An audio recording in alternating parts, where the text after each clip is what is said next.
To start off our video about how to be more productive with your time, we're going to tell a story. Marie used to have a cluttered home and workspace. She decided one day to clean and organize it all because she had heard that it helps to have an organized workspace.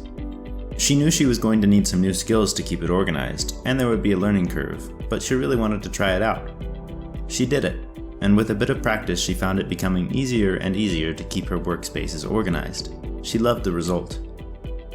Telling you the story about Marie sets the stage to talk to you about the benefits of making your brain an organized place that is free of clutter. Have you ever thought about keeping the clutter out of your brain? Have you ever thought that you could learn the skills of keeping your brain more organized, just like Marie gained the skills of keeping her home and office free of clutter? Most people will tell you to organize your life with systems that keep track of your to-do items, but they don't really talk about how to do this with your mind. It is also a learnable skill that takes a bit of practice at the beginning, but delivers amazing results. Step 1. Don't keep to-do items in your head. If you have things pop up during the day that you need to do, and they pop up more than once, we need to start there. These pop-ups will keep your mind cluttered, and it will keep you from being as productive as you want to be.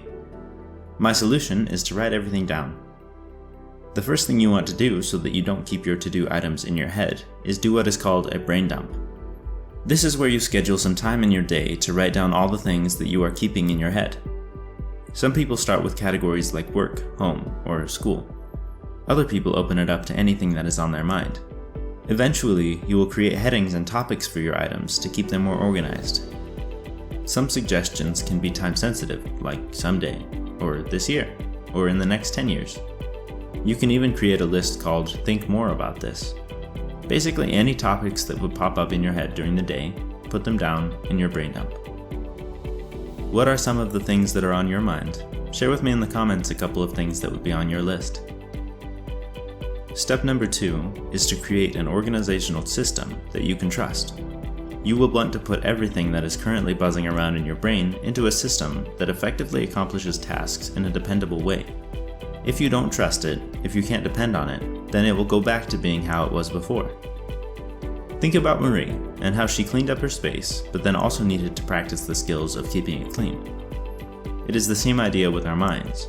We need places to put things, and when we consistently put them there, we don't lose them and never have to hunt for them again. It is a little different with our minds though. If it were the same, we would have items in the house jump up out of the blue with an alert that says, "Do you need this hairbrush now?" Or, "Don't forget you have these 2 packs of batteries." Now that would be annoying. I'm going to create another video about suggestions for organizational systems that work for people. Subscribe if you don't want to miss it, but in the meantime just be aware that you will need a way to catch your thoughts, a way to categorize and prioritize your thoughts, and a way to schedule or calendar them. One quick bit of advice is that if something is on your mind and you don't yet have a system that is organized and trustworthy, send an email to yourself with an all-caps subject line to remind you of what you wanted to remember. I really can't say enough about how much more productive you will be once you have organized your mind and have the habits in place to keep it clutter-free. Think of the positive results Marie got from having an organized workspace and times it by 100. Step number 3 is to make commitments to yourself your highest priority. This step is super important for ultimate productivity results. It is most common for people to value commitments to other people as being more important than commitments to themselves. If you are one of these people, there will be a bit of a learning curve to get used to doing it this new way. Start with small things and build up the talent of consistently valuing your tasks first and placing them with the highest priority.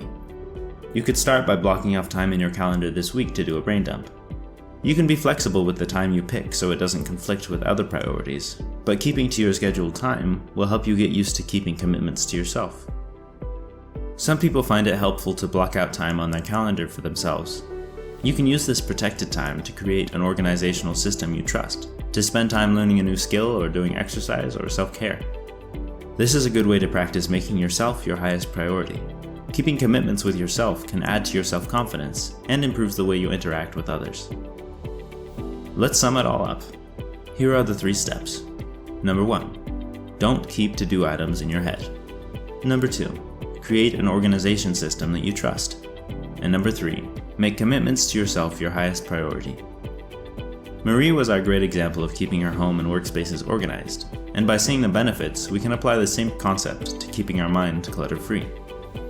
When we have a system we trust, we can keep our pop-up tasks that distract us to a minimum, and we will naturally be more productive.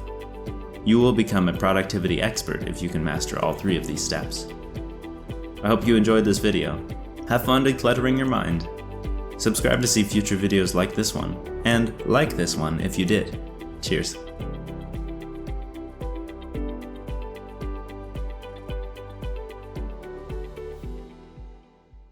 Content videos can be used to transform your old blog